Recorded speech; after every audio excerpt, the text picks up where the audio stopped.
Hi everybody. If you want something done, don't wait for someone else to do it. Today is 28th of January 2023. Let us have a quick discussion of all these important topics. See, identify the goal, determine the barriers and create a plan of action. The 5 S of sport training are stamina, speed, strength, skill and spirit. But the greatest of these is spirit. Study full throttle. This is prelims 2023 course. Geography अभी चल रहा है और modern history. You can join this course for a nominal fee of ₹1111 only. This is test series. आज test series का class होगा और हम जितने अभी quizzes हो गए polity and geography के उनका discussion करेंगे और PYQ polity is over. PYQ previous year question paper geography का हम continue करेंगे. This is Telegram quiz. Every day in morning we are having 5 such multiple choice questions. Join. ये vocabulary है. Dialectic का मतलब होता है the art of investigating or discussing the truth of opinions. Argumentation, contention है, द्वंद है. Felicitate मतलब होता है अभिनंदन करना. To express to admiration for his or her success or good fortune. Compliment करना. Labyrinth means होता है भूल Bhulaiyaa, a complicated irregular network of passages or paths in which it is difficult to find one's way. Subtle है मतलब सूक्ष्म है, the quality or state of being subtle, delicacy. Delay का मतलब होता है विलंब करना, act or move slowly, dawdle, delay. So ये vocab words है आज के लिए, delay, subtle, labyrinth, felicitate and dialectic. If you come across any other important word, write down that word along with its meaning in the comment section down below. This is Exam Fact Series 2. Series में this is session number 2. During medieval India, which kings first established local self-government? The answer is Cholas. Who started dual government in Bengal? The answer is Robert Clive. Who is the first Governor General of Bengal? The answer is Warren Hastings. The Supreme Court, which act created for the first? The Supreme Court. The answer is Regulating Act of 1773. First Law Commission was appointed in India for codification of laws under the chairmanship of Lord Macaulay. Which act made the beginning of a parliamentary system in India? The answer is Charter Act of 1853. Under which of the act the Crown of England took the affairs of the government of India into its own hands? The answer is 1858 का government of India act.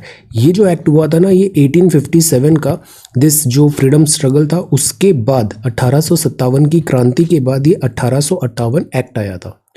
Post dated cheque बोला था Cripps proposal को. Britain में parliament is supreme but India में जो supreme है वो parliament नहीं, इंडिया में जो सुप्रीम है वो है the constitution of India. Government of India act 1919 वो एक्ट है जिसने इंडिया में बाइकैमरल लेजिस्लेचर पहली बार इंट्रोड्यूस किया गया था. So these are quick facts of polity.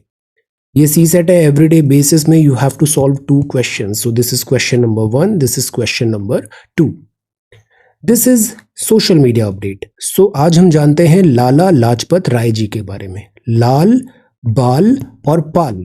So we pay our respects to the legendary freedom fighter Lala Lajpat Rai ji on his birth anniversary. Remembering one of the 3 members of the Trimurti, Lala Lajpat Rai, he was a man of extraordinary courage, hence was popularly called the Lion of Punjab.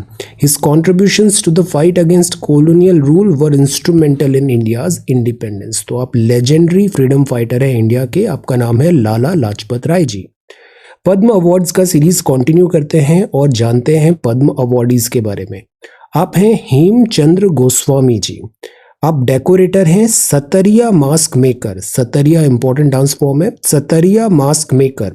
आप माजुली से हैं, Assam. Preserving, promoting as well as innovating on Assam centuries old ceremonial mask making culture. So this is art, Assam, Padma Shri 2023. आप हैं Subhadra Devi ji. 87 year old है. Madhubani papier mache artist है. Madhubani art है, painting. Promoting the art globally for over the past 6 decades. तो आप बिहार से हैं, पद्मश्री 2023. आप हैं हेमोप्रभा चुटिया. सो आप हैं वीवर, आप वीवर हैं और आप हैं डिब्रूगढ़ से आप नोन हैं, जानी जाती हैं for weaving Bhagavad Gita on silk in Sanskrit.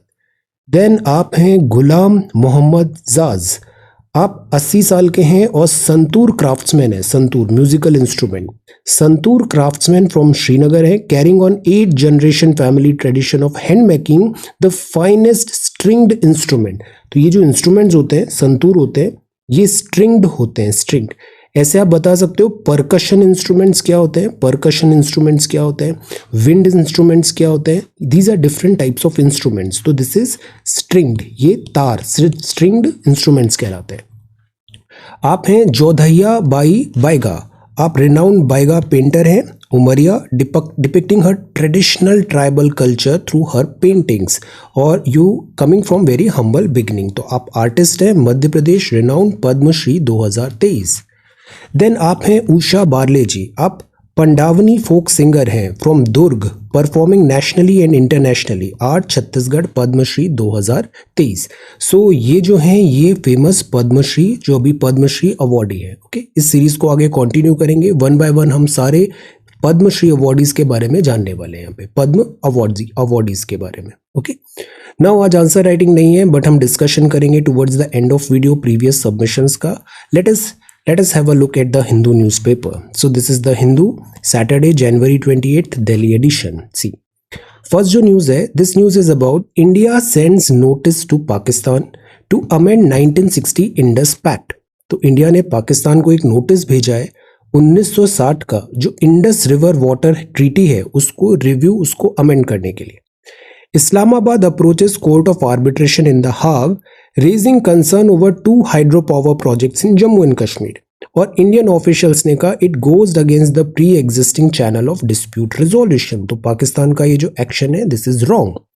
Flow of life, before starting this article पहले हम जानते हैं इंडस वाटर ट्रीटी क्या है।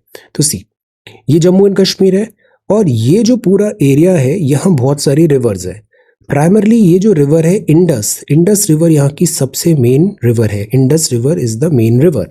इंडस रिवर के अलावा यहाँ पे जैसे ये झेलम है, this is Chenab, this is Jhelum, this is Chenab, ये रावी है, ये ब्यास है और ये सतलुज है। तो एक्चुअली जो फॉर्मर पंजाब था यूनाइटेड, वो जो होता था पंजाब नाम ही इस नाम से आया है कि 5 रिवर है, यहाँ पे 5 रिवर है। So these are important rivers of this area, Indus river basin के। अब ये रिवर्स है इंडिया से प्राइमरली पास हो रही है और इंडिया से पास होके जा रही है पाकिस्तान में। अब इस रिवर का वाटर शेयरिंग कैसे करें इन सारी रिवर्स का, तो इंडिया और पाकिस्तान में एक अग्रीमेंट हुआ, एक ट्रीटी हुआ जिसका नाम था इंडस वाटर ट्रीटी। तो वेस्टर्न रिवर्स है चेनाब, झेलम और इंडस। तो ये शुरू की जो टॉप की ये 3 रिवर है नॉर्थवर्ड्स, इंडस, झेलम और चेनाब, ये 3 रिवर्स है चेनाब, झेलम और Indus. India's rights over these rivers limited हैं, can set up a certain irrigation, run of the river power plants, very limited storage के domestic and non-consumptive use में, all subject to condition. So the idea was ये जो 3 river है इसमें ज़्यादा rights मिले पाकिस्तान को, और ये जो 3 रिवर्स है towards this eastern river Sutlej, Beas and Ravi, इसमें ज़्यादा राइट्स मिले इंडिया को। So when it comes to Satluj, Byas and Ravi, India's rights over these rivers are all exclusive. Rights lie with India. But when it comes to Jhelum, Chenab and Indus, तो यहाँ India को limited rights है। तो ये agreement हुआ था Indus water treaty में। Indus water commission एक सक्सेस स्टोरी माना जाता है, इतने over the period of time इसने सारे डिस्प्यूट्स एट्सेट्रा प्रॉपरली रिजॉल्व किए हैं। Distribution of water of the Indus and the tributaries between India and Pakistan govern हुआ था इंडस वाटर ट्रीटी में, सितंबर 1960 में हुआ था। और यहाँ रिप्रेजेंटेटिव ऑफ वर्ल्ड बैंक थे। पार्टीशन ऑफ इंडिया हुआ तो इंडस रिवर बेसिन कट हो गया, which has the Indus river plus 5 of its main tributaries. So this is Indus river basin. यहाँ इंडस रिवर है और 5 इंपॉर्टेंट ट्रिब्यूटरीज है। सो जो वेस्टर्न रिवर्स हैं चेनाब, झेलम, इंडस, इंडिया के यहाँ पे लिमिटेड राइट्स है, और जो ईस्टर्न रिवर्स हैं सतलज, ब्यास, रावी, इसमें इंडिया के पास एक्सक्लूसिव ऑल द राइट्स है। अब सी, यहाँ जैसे लिखा है कि run of the river power plants हम बना सकते हैं, सर्टेन इरिगेशन के प्लान्स हम बना सकते हैं, limited storage domestic non consumptive use हम कर सकते हैं।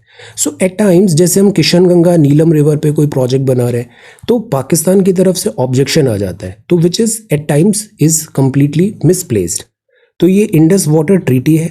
इसमें एक और बात है कि इंडस वाटर ट्रीटी में ऐसा माना जाता है हमने कुछ ज़्यादा जनरोसिटी दिखाई है, जनरोसिटी इन द सेंस कि यहाँ पे हमारे राइट्स थोड़े कॉम्प्रोमाइज़ हो गए, बिकॉज रिवर इज समथिंग जिसका रिक्वायरमेंट हमको भी है, हमको भी रिवर का रिक्वायरमेंट है। तो द आइडिया इज ये जो 3 बड़ी रिवर्स है इसमें हमारे राइट्स बहुत रिस्ट्रिक्टेड हो गए, तो we need more rights because these rivers are passing through Indian territory. We need more rights, we need more rights in this western rivers. अब सी, तो 62 year old Indus water treaty है और जो पाकिस्तान इसको objection उठा रहा है वो मिसप्लेस्ड है। Kishan Ganga and Ratle hydro power project में both in Jammu and Kashmir. तो इंडिया ने कहा कि ये जो यूनिलैटरल डिसीजन है to approach a court of arbitration at the Hague which is again wrong. So यहाँ इस ट्रीटी का साइड भी किया है article 12(3) of IWT that deals with final provisions of the treaty. So let us see अब ये किस direction में जाता है। अब बात करें हाग में, ये जो इंटरनेशनल कोर्ट है, the Hague in the Netherland began on Friday with India boycotting the court process. Permanent court of arbitrage, permanent court of arbitrage. तो इंडिया ने कहा यहाँ जाने की जरूरत नहीं थी, इंडिया ने जो भी प्रोजेक्ट्स बनाए वो well with in the treaty है। अब इसमें because this is an international issue हम MEA के स्टेटमेंट्स फॉलो करेंगे कि इंडिया यहाँ पे क्या स्टेटमेंट्स ऑफिशियली पास करता है यहाँ पे। Okay, so for now we should be knowing about what is Indus water treaty. Indus water treaty, western rivers क्या है, ईस्टर्न रिवर्स क्या है। Alright, then this is the front page of the Hindu. Now this is break point. See, Sania Mirza extraordinary career रहा है और plus जो जिस तरीके से इंडिया को रिप्रेजेंट किया, और स्पोर्ट्स वुमेन, जैसे कुछ दिन पहले हमने पढ़ा था स्पोर्ट्स वुमेन, तो स्पोर्ट्स वुमेन की जब बात आती है she is a shining star. Indian tennis star Sania Mirza drew the curtain on her illustrious Grand Slam career with a runner-up finish along this Australian Open. So this is break point. Extraordinary sports person. Then this is Sensex dips as this. Let us see. Go first, fine for leaving flyer behind. Tamil is the oldest language. See, Tamil is the oldest language. Let your chest swell with pride. Prime Minister साहब ने यहाँ पे students को बताया. See, जैसे हम पढ़ते हैं Sangam literature, can you tell what is Sangam literature? ये क्या होता है संगम लिटरेचर? संगम लिटरेचर और तमिल लिटरेचर के कुछ इंपॉर्टेंट बुक्स के नाम भी आप बता सकते हैं। What is Tolkappiyam etcetera? Answer, so this is Tamil. Tamil is oldest language, Tamil is the oldest language. Okay, so यहाँ पे परीक्षा में चर्चा पे प्राइम मिनिस्टर साहब ने यहाँ पर बताया Tamil. So this is the front page of the Hindu. ये नेक्स्ट पेज है। Then this is veteran actor Jamuna passes away. Environmental hazard, the stretch of the Periyar river है close to the regulator cum bridge at Pathalam in Kerala's Kochi. तो यहाँ discolouration हो रहा है because of discharge of effluent from the nearby industrial units. Mostly ये जो industrial units होती है अगर ये शहरों के आसपास बना दी जाती है तो ऑब्वियसली जैसे ये पॉल्यूशन आ रहा है इसका सारा इम्पैक्ट आता है जो सिटीज़ है, सिटीज़ में लाइक ब्रीदिंग इश्यूज होने लग जाते हैं, पॉल्यूशन होता है, और जो मैन मेड ऐसे स्ट्रक्चर है ब्रिजेस बिल्डिंग्स एट्सेट्रा वहाँ भी डैमेज होता है। एनवायरमेंटल हैजार्ड है ये। Air India unveils new tail art developed at Kochi. तो ये न्यू टेल आर्ट है एयर इंडिया का, Boeing 737। Rise in water bird count recorded in Kerala's capital. तो ये वाटर बर्ड है, यहाँ पर ये सारी वाटर बर्ड यहाँ पे केरला में देखने को मिला है। ये जितनी भी बर्ड्स होती है ना, अगर किसी भी एरिया में बर्ड्स का नंबर ज़्यादा है, पॉपुलेशन ज़्यादा है, it means it is a healthy ecology, healthy ecology. तो presence of birds is a kind of like indication of a healthy ecosystem. Asian water bird census हुआ, 65% इंक्रीज हुआ water birds in Kerala, which is a good thing. WWF India and social forestry wing of forest department ने ये estimation किया, इतनी birds आई, कुछ birds का decline हुआ है, बट ओवरऑल यहाँ पर दिस नंबर बढ़ा है। अब सी, थ्रेट्स क्या आते हैं? थ्रेट्स क्या आते हैं बर्ड्स के लिए? सबसे बड़ा थ्रेट होता है वेस्ट डंपिंग, मतलब pollution. Shift from paddy cultivation to fertiliser intensive vegetable cultivation. ये क्या होता है? जैसे पैडी में पानी ऐसे भरा रहता है, फिर हम उसमें धान का ऐसा बोते हैं, तो ये जो पानी भरा रहता है इस पे बर्ड्स आती है, बर्ड्स के लिए ये लाइक एक इम्पॉर्टेंट उनका लाइक इकोसिस्टम है। बट अगर यहाँ फर्टिलाइजर इंटेंसिव कल्टीवेशन होगा तो ये बर्ड्स की यहाँ पर हेल्थ डिटीरियोरेट होगी, they die. Noise pollution from crackers is also not good. तो ये जो ग्रोइंग पैटर्न भी है लाइक वेडिंग फोटोशूट्स एट्सेट्रा हो रहे हैं यहाँ पर, इससे भी जो बर्ड्स है वो लाइक वहाँ से दूर चली जाती है। बट ओवरऑल यहाँ पे कुछ बर्ड्स का संख्या बढ़ा है। Okay, so these are the challenges. Birdman of India किनको बोलते हैं, can you answer? Rise in water bird count recorded in Kerala's capital. Now let us come to editorial. Editorial में जो पहला एडिटोरियल है ये है फाउंडिंग आइडियल्स। हमने प्रेसिडेंट मुर्मू मैम का पूरा स्पीच देखा था, कल मैंने आपसे शेयर किया था 26 जनवरी का। वेरी इंपॉर्टेंट स्पीच, और उसकी language, choice of word, messaging etcetera सब बहुत इंपॉर्टेंट है। फाउंडिंग आइडियल्स, हमें भूलना नहीं चाहिए कि इंडिया हमने किस कॉन्सेप्ट पे बनाया था। What is the concept of India? Adherence to basic principles of the constitution is what unifies India. Republic Day parade था, प्रेसिडेंट मैम ने यहाँ पे रिमाइंड कराया 74th एनिवर्सरी है एडॉप्शन ऑफ कॉन्स्टिट्यूशन का। As the first tribal woman to occupy the highest office in the country, the 15th President of India is emblematic of the Republic's continuing journey of democracy. Now see, ये बताता है कि हमारा foundation कितना strong है। India का foundation, हमारे यहाँ प्लूरलिज्म है, हमारे यहाँ empowerment of the weaker section है। So this is India. The value of fraternity and democracy हम आगे बढ़ाते हैं, और ये एज्ड है into the genetic makeup of modern nation because we are an ancient civilisation. But ऐसा नहीं है कि we are living in the past, we are a modern country as well. तो प्रेसिडेंट मैम ने बताया कि रिपब्लिक का मतलब क्या होता है। It is an amalgamation of like old भी है और नया भी है, ट्रेडिशनल भी है और मॉडर्न भी है। यूनिफाइड और यूनिफाइंग स्ट्रगल जो ब्रिटिश इंपीरियलिज्म के साथ हमने किया, इसने इंडिया को कार्व किया, इंडिया को शेप किया as a nation. As much about winning independence as about rediscovering our own ideals। तो ऐसा बोलते हैं ना, स्ट्रगल जो होता है, destination is important but so is the journey. Essence of India क्या है यहाँ पे? हम इतना सक्सेसफुल क्यों हैं? बिकॉज वी हैव डाइवर्सिटी, और नेचर भी डाइवर्सिटी को पसंद करती है, डाइवर्सिटी को। So we have so much of diversity. हमारे यहाँ क्रीड्स हैं, लैंग्वेजेस हैं, there is so much of diversity. But हमारी स्ट्रेंथ क्या है? Unity in diversity, unity in diversity. तो इसलिए इंडिया आगे इतना सर्वाइव किया है, स्ट्रॉन्ग फाउंडेशन रहा है। हम एम्बिशियस भी हैं, फाउंडेशनल प्रिंसिपल्स हमारे स्ट्रॉन्ग हैं। Noting India's emergence as influential leader, अभी G20 की भी मीटिंग है। वर्ड्स कॉइन हुए सर्वोदय एंड आत्मनिर्भर, सर्वोदय एंड आत्मनिर्भर Bharat, self reliance. Oppression and debilitating poverty continue to shackle vast section, and India must constantly remember this fact, certainly on occasion when it reflects on its progress। तो ये challenges अभी भी है, equity and this the challenge of like poverty। Various points में India ने बेहतर किया है और बेहतर करने की ज़रूरत है। Political authorisation, sectarian extremism, separatism इसकी जगह नहीं है, इससे हमें ओवरकम करना है। Then the principles of republic को आगे बढ़ाना है। रीअश्योर किया फेलो सिटीजन्स को कि sanctity of the constitution compromise नहीं होनी चाहिए। डिबेट आती है कि constitution is also part of the democracy. Constitution जो है, एक्चुअली कॉन्स्टिट्यूशन में प्रियम्बल में क्या लिखा है कि ये कॉन्स्टिट्यूशन अडॉप्ट इनेक्ट करें and giving to ourselves. So जो बेसिक प्रिंसिपल्स हैं कॉन्स्टिट्यूशन के, और हमारा जो जिस कॉन्सेप्ट पे इंडिया बना है, we should not forget that.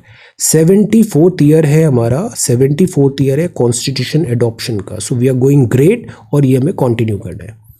Great expectations हैं। यहाँ बजट रिलेटेड अभी प्रोविजंस स्टार्ट हो गए, बजट आने वाला है। तो बजट रिलेटेड प्रोविजंस ये है कि बजट में किस तरीके से जो रिक्वायरमेंट्स है, जो कॉमन मैन का है, और प्लस इतने डिफिकल्ट सर्कमस्टेंसेस, इकोनॉमिक हार्डशिप्स हुआ, covid, then war etcetera, slow down, इसमें बजट इन सब चीज़ों को कैसे टेकल करेगा। हेडविंड्स हैं, there is no doubt about that, plus लोगों के एस्पायरेशंस भी हैं। So how we should move forward. Plus tax को बॉयंट होना भी ज़रूरी है, टैक्स को बॉयंट होना। सी, टैक्स एक अच्छी चीज़ होती है, टैक्स देते हैं तभी बहुत सारी फैसिलिटीज़, फीचर्स एट्सेट्रा गवर्नमेंट आपको प्रोवाइड करा पाती है। So that is where tax buoyancy is important, tax buoyancy is important. मतलब GDP ग्रो हो रहा है, साइमल्टेनियसली आपका टैक्स कलेक्शन भी बढ़ रहा है। प्लस डिमांड एक बहुत बड़ी प्रॉब्लम आ रहा है, डिमांड कम हो रही है because of economic hardships specially international market में। तो हम ऐसे में प्रोडक्शन तो कर रहे हैं, सेल्फ रिलायंट इंडिया जो इनिशिएटिव हुआ था प्राइमरली इसने प्रोडक्शन को टारगेट किया था, बट जो प्रोड्यूस्ड गुड्स एंड सर्विसेज है उसका कस्टमर भी तो चाहिए, so we need demand as well. So MG NREGA PM Kisan ने काफ़ी हेल्प किया, बट एमजी नरेगा पीएम किसान को एट टाइम्स बोला जाता है कि एक ये बर्डन आ जाता है एक्सचेकर के ऊपर। मिडिल क्लास जो है उसको टैक्स एग्जेम्पशन, बिकॉज टैक्सेशन अगर बहुत ज़्यादा भी होता है तो फिर टैक्स अवॉइडेंस होता है। So we need to find a number जिससे प्रॉपरली टैक्स एडॉप्शन भी बढ़े और टैक्स का बर्डन भी नहीं आए। सो इंडिया अभी बहुत एक क्रॉस रोड्स में है, आगे अमृत काल भी है 75 to 100 ईयर का। वाइज चॉइसेस हमें यहाँ वाइज स्ट्रैटेजी लेने की ज़रूरत है so that job opportunities, economic betterment, welfare, इन सब चीज़ों को हम आगे कंटिन्यू कर पाए। Then this is the moral and intellectual crisis in economic policy. See, morality होना ज़रूरी है, इंटेलेक्चुअल क्राइसिस नहीं होना चाहिए। जो गवर्नमेंट वर्क होता है ना, इसमें एक सर्टेन डिग्री ऑफ एथिक्स होना भी ज़रूरी है, एथिक्स एंड मोरालिटी। सी, जैसे अक्सर हम देखते हैं क्रोनी कैपिटलिज्म होता है या फिर अगर प्योर कैपिटलिज्म बस हो रहा है तो कैपिटलिज्म को क्रिटिसाइज क्यों किया जाता है? वहाँ पर बस profit profit and profit. But ये जो प्रॉफिट है, ये जो ग्रोथ है, ये किस कॉस्ट पे आ रही है ये भी तो देखना पड़ता है। Profit and growth is important, but what cost are you paying for that? So the point is कि इसके साथ इंक्लूजन होना भी ज़रूरी है, वेल्थ डिस्ट्रीब्यूशन होना भी ज़रूरी है, जिससे कॉरपोरेट सोशल रिस्पॉन्सिबिलिटी होती है। सोसाइटी है, दैट इज़ वाई कंपनीज है। सोसाइटी अगर ग्रो करेगी तभी कंपनीज को फायदा होगा। तो if a company is making profit out of society people, then it is responsibility of the company कि वो कुछ गिव बैक करे उन पीपल को। This is corporate social responsibility. कितना प्रतिशत होता है CSR? किसका आंसर बताइए? 2% technical. How much? 2% as a CSR आपको कॉन्ट्रीब्यूट करना पड़ता है any company. Answer. So the point is कि जो प्रॉफिट है, ग्रोथ है, ये सस्टेनेबल होना ज़रूरी है। अगर हम देखते हैं कैपिटलिज्म में इंडिया में जो प्रॉब्लम आती है वो आती है इनफॉर्मेलिटी की। इनफॉर्मेलिटी, जॉब्स इनफॉर्मल ज़्यादा है, फॉर्मल इकोनॉमी कम है। इनफॉर्मेलिटी में एट टाइम्स वर्कर्स का एक्सप्लॉयटेशन भी होता है। सेकेंड, जब गिग इकोनॉमी आया है तो गिग इकोनॉमी से क्या हुआ कि हायर एंड फायर मेथड हो गया। तो मैनी टाइम्स हम देखते हैं बड़ी बड़ी कंपनीज हैं, उनमें गिग इकोनॉमिक के जो वर्कर्स हैं दे कंप्लेन कि ओवर्ट उनका एक्सप्लॉयटेशन हो रहा है। सो द पॉइंट इज इसमें प्रॉपर लेबर लॉज होना भी ज़रूरी है। Conventional economy says that productivity of the agriculture sector must be improved. Capital intensive method करें, बट हमारे यहाँ एग्रीकल्चर में अगर लोग देखें तो डिस्गाइज्ड एम्प्लॉयमेंट तो है and people are moving out of agriculture, they are moving out from rural area to से सिटीज़ और मैन्युफैक्चरिंग, मॉडर्न सर्विसेज एट्सेट्रा। तो एग्रीकल्चर में भी हमें एट टाइम्स शॉर्टेज नज़र आ रहा है। जितना capital, human capital and resource capital जो इन्वेस्ट होना चाहिए वो नहीं है, क्रंच हो रहा है। सेकेंड, अगर हम देखें इंडियन इकोनॉमी की प्रॉब्लम तो इनफॉर्मल सेक्टर तो है। अभी वर्ल्ड में भी जैसे इकोनॉमिक स्लो डाउन हो रहा है तो उससे सर्विस सेक्टर सबसे ज़्यादा इम्पैक्ट होता है, सर्विस सेक्टर। प्लस हमारे यहाँ बहुत सारे ऐसे बिजनेस होते हैं जिसमें इकोनॉमी ऑफ स्केल नहीं आ पाता। मतलब if you want to like scale up, एक ह्यूज स्केल में उसको कंटिन्यू करना है तो वो पॉसिबल नहीं हो पाता। एम्प्लॉयमेंट पॉलिसीज कंफ्यूजिंग होती है। ऑफिशियल नैरेटिव है लाइक जैसे आपको पता है GDP में अगर जो वुमन अगर डोमेस्टिक वर्क कर रहे हैं, होम मेकर है, होम में जो वर्क कर रहे हैं वो GDP में काउंट नहीं हो रहा है। तो मतलब care economy is not counted in GDP। So this is also one thing. ASHA जो वर्कर्स है, आशा वर्कर्स को जितना रिकॉग्निशन मिलना चाहिए, फॉर्मलाइजेशन होना चाहिए, वो नहीं होता। Care givers and domestic workers जो हैं इनको GDP में हम काउंट नहीं कर रहे हैं। सो इससे मिस आउट हो रहा है, एक सेक्शन ऑफ लाइक जो वर्क फोर्स है वो मिस आउट हो रहा है। GDP का फॉर्मलाइजेशन होना ज़रूरी है। Plus half of our population is women, half of our population is female. So we can not do कि हम हाफ ऑफ अवर पॉपुलेशन को इकोनॉमी में एनरोल नहीं कर रहे हैं, तो इससे तो पूरा हमारा प्रोग्रेस ही 1/2 हो जाएगा। No, then unlike women who may be respectably engaged in home care, the men idle, increasing number of young and underemployed males are leading to more crime and violence, sexual assaults in this is also domestic violence भी एक problem आ रहा है. The whole thing is ये जो पाए है इसका size बढ़ाना पड़ेगा. We need to be intellectual crisis नहीं होना चाहिए. सॉल्यूशंस फाइंड करें, इनोवेट बने कि इकोनॉमी को कैसे आगे और ग्रो कराया जाए. प्लस इसमें नेचर भी एक बात आती है. जो एनवायरमेंटल कंसर्न है अभी जैसे जोशी मठ में देखा, तो it should not be like कि हम नेचर को बहुत ज़्यादा पुश करें. We need to have this neo determinism model. Human work and intelligence जो होती है, this is required. Human needs safety, health, sufficient income ज़रूरी है. पूर्ण स्वराज उसी सेंस में आ जाएगा. जीडीपी में हमें मोरालिटी भी रखना है और इंटेलेक्चुअल क्राइसिस नहीं होने देना है. India's ground water governance is in better shape. ये basically joint secretary department of water resource ने लिखा है. जल शक्ति गंगा रेजुविनेशन मिनिस्ट्री. अगर अर्थ को देखा जाए तो दिस इज प्लैनेट ब्लू. आपको पता है अर्थ प्लैनेट ब्लू है और अर्थ का most of the portion is like water. But जो हमारे काम का वाटर है वो बहुत कम है, दैट इज फ्रेश वाटर. तो ओशियंस में 96.5% वाटर है, सेलाइन वाटर 0.9% है, और जो बचा 2.5% वो 2.5% of total global water is fresh water. अब इस 2.5% में से ग्लेशियर्स एंड आइस कैप्स में 68.7 है, ग्राउंड वाटर में 30.1 है जो आज हम डिस्कस कर रहे हैं. ग्राउंड वाटर में केवल 30% है 2.5% का. Surface water is only 1.2. This is very less. Surface water में भी ground ice and permafrost most of the 69% section बनाता है. लेक्स 20.9 है, सॉइल मॉइस्चर 3.8 है, स्वार्म 2.6 है, रिवर 0.49 है. लिविंग थिंग्स मतलब human body is also made up of water 0.26 and atmosphere is 3.0. सो ये परसेंटेज है वाटर का सरफेसेस में. अब सी ग्राउंड वाटर का एक्सप्लॉयटेशन पिछले कुछ टाइम पे बहुत हुआ. जैसे पंजाब में हम देखते हैं जो सॉल्ट पैन बनने लग गए, सॉल्ट पैन कैपिलरी एक्शन, ऐसे जिस नमक के ऐसे पूरे दिस बनने लग गए. तो विच इज़ लाइक कि हम ओवर एक्सप्लॉयट कर रहे हैं ग्राउंड वाटर को. सो द पॉइंट इज कि ग्राउंड वाटर रिचार्ज इज ज़रूरी, ग्राउंड वाटर रिचार्ज इज ज़रूरी. और ग्राउंड वाटर रिचार्ज इज ज़रूरी. हम डिजिटल वाटर लेवल रिकॉर्डर करें, रियल टाइम मॉनिटरिंग करें, ग्राउंड वाटर की क्वालिटी, एक्वीफर को रीस्टोर करें, इसरो और सैटेलाइट्स के थ्रू मैपिंग एंड डेटा डिसैमिनेशन हो.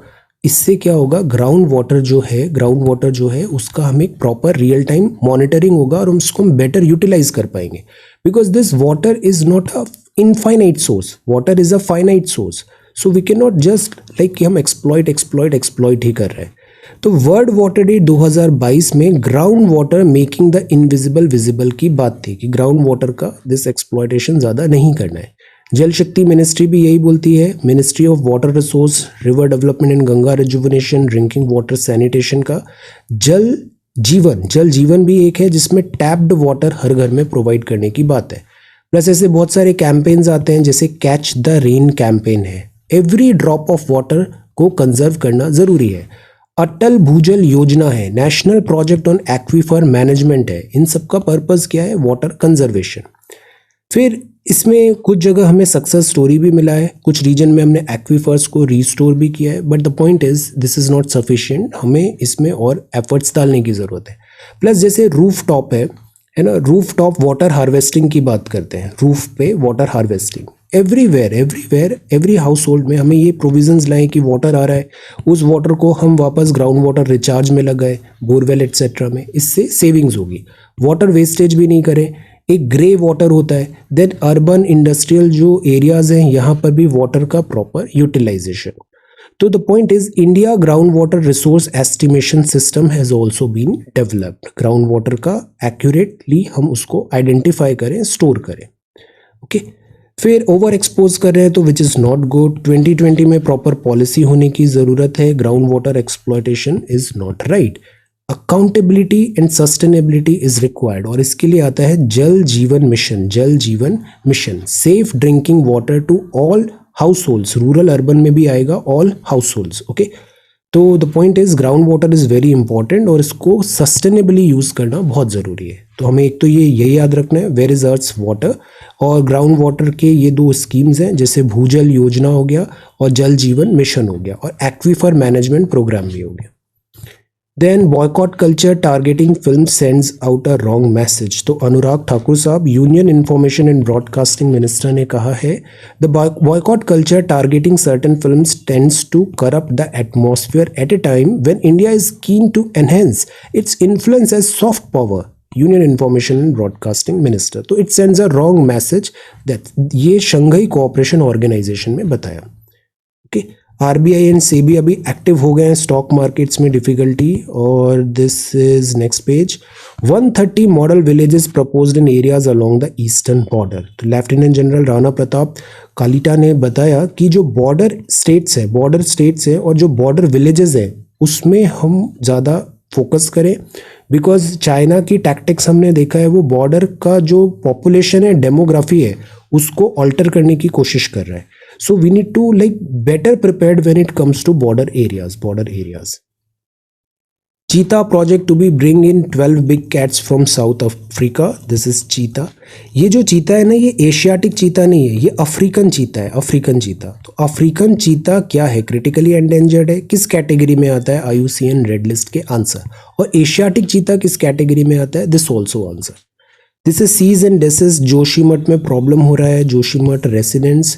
Then this is कश्मीर की pashmina shawl get new age French touch. Okay, then West Bank है on the edge after Israeli raid. अब ये जो इजराइल है और ये पैलेस्टीन है, तो वेस्ट बैंक जो है it is not like towards west, it is like here, यहाँ पर ये वेस्ट बैंक है, West Bank Jordan, this West Bank. Zelensky and Putin and this is Baku and election in Myanmar. Tata Motors अब SEBI, securities exchange board of India. अब बताओ सेबी किस type की body है? सेबी का काम ये होता है जो स्टॉक मार्केट्स हैं उसको अच्छे से जांच करना कि वहाँ पे फ्रॉड्स तो नहीं हो रहे हैं, एक प्रॉपर स्टैंडर्ड मेंटेन करना, स्टैंडर्ड सिस्टम बना के रखना, सेबी। तो सेबी अवेयरनेस भी लाता है, सेबी स्क्रूटनी भी करता है, सेबी नए रिफॉर्म्स भी लेके आता है। तो SEBI set to raise scrutiny of Adani group transaction under the lens. Then Adani group current account deficit manageable है। आरबीआई गवर्नर साहब ने कहा current account deficit, CAD, deficit अगर बहुत ज़्यादा बढ़ जाता है मतलब उधार बहुत ज़्यादा हो गया है। ओके, कोर इन्फ्लेशन अभी भी एक स्टिकी है, एलिवेटेड है। Then bank cash recycling, AI return, then this is unit, और ये स्पोर्ट्स हो गया। Okay, so this is the Hindu newspaper for today. अब हम आते हैं आपके आंसर सबमिशंस में। 25 जनवरी 2023। तो let us sort it by oldest. 2 सवाल थे। एक तो था सोलर इंसोलेशन, सूर्य से जितना भी लाइक इंसोलेशन आ रहा है, रेडिएशन आ रहा है, अर्थ रिसीव कर रहा है, उस पर एक नोट तैयार करना था। Every eligible voter should cast his or her vote. Vote डालना बहुत ज़रूरी है, ऐसा क्यों है? इस पर आपको एक ओपिनियन बनाना था। ऐसे सवाल बहुत अच्छे सवाल है, आपको इन पे एक ओपिनियन बनाना चाहिए। ये आपको नज़र आएंगे अभी आपके इंटरव्यू में भी और प्रीलिम्स एंड मेंस दोनों के लिए। These are very important question. सब many of you are saying कि हम आंसर राइटिंग कैसे शुरू करें। आपको ये सवाल समझ में आ रहा है? पृथ्वी द्वारा प्राप्त सौर सूर्य ताप पर एक टिप्पणी तैयार कीजिए। आप इंटरनेट में इसको सर्च करिए, बुक्स में सर्च करिए, पढ़िए और अपने शब्दों में लिख लीजिए। आपको ज़्यादा चीज़ें समझ में आएगी और वो चीज़ें बैंक भी होगी, रिकॉर्डेड रहेगी वो। Solar insolation receive by the earth. Plus यहाँ पे देखो कितने ऑसम आंसर्स आते हैं। ये सारी जो कॉपीज़ है ना, ये आप मेंस में ऐसे आंसर्स लिख के आओ, you are going to be the topper. इतना ज़्यादा अच्छी क्वालिटी आंसर्स यहाँ पे आ रहे हैं, आप पार्टिसिपेट करो, यहाँ पे आपको बहुत फ़ायदा होगा। सो प्रिपेयर अ नोट था और वोटर के बारे में बताना था। अब देखो किस तरीके से फ्रेम किया है। सोलर इंसोलेशन क्या होता है? So this is insolation, incoming direct हो सकता है, सोलर कांस्टेंट, देन ये सारा डायग्राम भी बता दिया, good angle, transparency, length, geography ज़्यादा लिखा है, फिर अल्बिडो बता दिया, फिर ये सारे क्लाउड्स बता दिए। अब इसमें और क्या हम बता सकते थे कि किस तरीके से जो हीट बजट है थोड़ा उसके पॉइंट्स लिख सकते थे, जो इक्विनॉक्स और उससे रिलेटेड कैसे मूव हो रहा है, टॉरिड जोन क्या होता है, फ्रिजिड जोन क्या होता है। थिंक ये आर्ग्यूमेंटेटिव था, इसमें आपको पॉइंट ऑफ व्यू बताना था कि वोट डालना क्यों ज़रूरी है। एजुकेट करो, स्वीप। अब देखो कितने अच्छे रिफॉर्म्स आ गए, right to vote 1988, then this is change, early voter counts, NOTA, fantastic, very good. So government is putting in so much of effort voter percentage बढ़ाने का, तो this is our responsibility as well. Voter percentage 90% आना चाहिए। जैसे CBSE board में marks आते हैं ना, 90% वोटिंग होनी चाहिए। इतना वोटिंग होना बहुत ज़रूरी है। देन दीपाली ने भी बहुत अच्छा आंसर लिखा है। देखो डायग्राम वर्क कितना ब्यूटीफुल है, this is such a beautiful diagram. Distribution, geography का मतलब ही डायग्राम होता है, एपीहेलियन, पेरीहेलियन। फिर ये देखो surplus heat, very good answer, very good answer. Trend of this and recent present relevance क्या है। अब देखो यहाँ पे इंटरनेशनल सोलर अलायंस भी आ गया, तो ये आंसर स्टैटिक के साथ कंटेम्पररी भी हो गया, अभी लेटेस्ट करंट अफेयर्स भी आ गया, फैंटास्टिक। देन रत्ना प्रिया, सी आपका कॉपी बहुत अच्छा हो गया। एंड सी इटरेशन ऐसे ही करना है, every day improve improve improve, and suddenly you will see कि आप बहुत एक्स्ट्रा ऑर्डिनरी आंसर्स लिख रहे हो। सोलर इंसोलेशन क्या होता है, perihelion, एपीहेलियन, very nice. C diagram भी आ गया, this is good, very good. Importance बताया है आपने, ये डायग्राम है, fantastic, very nice, this is a very good diagram, very good answer. Dharmesh ने भी देखो कितना ब्यूटीफुल डायग्राम बनाया है यहाँ पे, दिस इज सो गुड। अब ये चीज़ लिख लिया ना, ये चीज़ ज़्यादा याद रहेगा। केवल वॉच कंज्यूम नहीं करना है आपको, उसको एक्ट भी करना है, डाइजेस्ट भी करना है। तो this is really good, very good diagram, पूरा अच्छे से बताया। अर्थ का टिल्ट एटसेट्रा भी थोड़ा हम एक्सप्लेन कर सकते हैं। Asha, this is good. Aphelion diagram work बहुत अच्छा होता है, दिस इज गुड। फिर conduction, convection, advection, radiation, very nice. Heat budget भी हम एक्सप्लेन कर सकते हैं। देन एलिजिबल वोटर को वोट कास्ट क्यों करना चाहिए, राज ने बड़े अच्छे पॉइंट्स बताए कि वोटिंग ज़रूरी है, यूनिवर्सल एडल्ट सफरेज है। अगर वोट ही नहीं डालेंगे तो चुनाव कैसे होगा, चुनाव कैसे होगा। तो वोटिंग इज़ लाइक जो चुनाव होता है ये लाइक फेस्टिवल ऑफ डेमोक्रेसी है, so we need to participate. ये सारे इनिशिएटिव्स है, वे फॉरवर्ड है, conclusion, very nice. Aditi, this is really good, कितना अच्छा सोलर इंसोलेशन बनाया है यहाँ पे, very nice, this is a very good diagram, this is again good. See isotherms, very good. Isotherms भी 2 जनवरी एंड जून जुलाई दोनों डिफरेंट हो जाते हैं, very nice. Priyanka, this is good, see this diagram, this is like solar irradiance, very nice. Factors, nodes, very good, ये सारे ways बताए। Convection, advection, ये this diagram is again really good, wonderful. Tundu, this is again good, आप भी बहुत अच्छे answers लिख रहे हो। See this is such a good answer. Solar insolation क्या होता है, डायग्राम ना एक बॉक्स में बंद करो और वहाँ पे फिगर 1 फिगर 2 ऐसे लिख दिया करो। Samuel, this is good. See figure 1 heat budget of the earth solar insolation, this is good practice, this is very good diagram. 1 2 3 4। Then this is aphelion, perihelion, earth के बारे में बताया, fantastic, very nice, this is really really good. See budget and this is frigid and torrid zone. Nandini is also doing so well, this is good diagram, peri and एपीहेलियन। तो earth में जो life है it is all because of sun. See this is so good, wonderful, this is really good diagram. Diagram work आपका बहुत अच्छा हो गया, fantastic. Satya, this is good. Variability बताया आपने, हीटिंग, कंडक्शन, कन्वेक्शन। अब इसमें थोड़े और डायग्राम्स एंड पॉइंट्स भी ऐड कर दो, okay. Raj, this is good. See diagram work, this is so good, very good diagram. See तो द आइडिया जितना प्रैक्टिस करोगे ना उतना ही आप अच्छा लिखोगे, जितना लिखोगे उतना ही इंप्रूवमेंट होगा। तो लिखना बहुत ज़रूरी है, इसका कोई एक्सक्यूज़ नहीं है। Ram Naresh, this is good. See diagram work कितना ब्यूटीफुल होता है, this is very good diagram. You are very systematic, very organised and your approach is also really really good. Mains is going to be really good. Deepali, this is good. अब see यहाँ पे arguments दिया, अब देखो कितने अच्छे से theme से कनेक्ट किया, see the approach, she is really good. We the people of India, importance of voting क्या है, फिर आपने migrants, wrong mentality, then increase participation कैसे करें, स्वर्ण सिंह कमेटी भी आ गया, नोटा भी आ गया, वेरी गुड। सो हमें प्रेजेंट करना था कि वोट डालना बहुत ज़रूरी है। Shubham is again really really good. See solar insolation कैसे होता है, solar irradiance, very nice. Equator diagram, good. To the point सारे आंसर्स लिखे हैं, इंग्लिश कम है, ज्योग्राफी ज़्यादा है, वेरी नाइस। अब इसमें आर्ग्यूमेंट्स बताने दे, वोटिंग बहुत ज़रूरी है, तो हमें like we are pro voter, हमें वोट बहुत ज़रूरी है, everybody should cast their vote, eligible. So this is good. यहाँ कुछ रिफॉर्म्स भी हम ऐड कर सकते हैं, reforms something like that, okay. So ये सारे आंसर्स हैं, 2 कमेंट्स और आ गए हैं, लेट अस सी। नेहा ने भी बहुत अच्छा आंसर लिखा है, this is good. See diagram, insolation, factors affecting, rotation, अब देखो ये अच्छे पॉइंट्स हैं, 4 फैक्टर्स। सी ज्योग्राफी बहुत औसम तरीके से हम पढ़ रहे हैं, अभी मॉर्निंग में इसको कंटिन्यू करना है। ज्योग्राफी आपका स्ट्रॉन्ग सूट होने वाला है, जैसे पॉलिटी बहुत स्ट्रॉन्ग हो गया है ना, ऐसे ज्योग्राफी भी बहुत स्ट्रॉन्ग होगा। Very good, very good, this is a very good answer, है ना। और डायग्राम्स ज़्यादा से ज़्यादा फ्री हैंड डायग्राम्स बनाने हैं, प्रैक्टिस करना है, वेरी नाइस। सत्या ने भी बताया कि वोट डालना क्यों ज़रूरी है, प्रो वोटर, हम वोट करने के फेवर में है, very good. NOTA and conclusions, excellent, very nice. So इस तरीके से आंसर राइटिंग कंटिन्यू करें, this is very easy, very easy. So thank you so much for watching this video. Take care, study well, and be safe.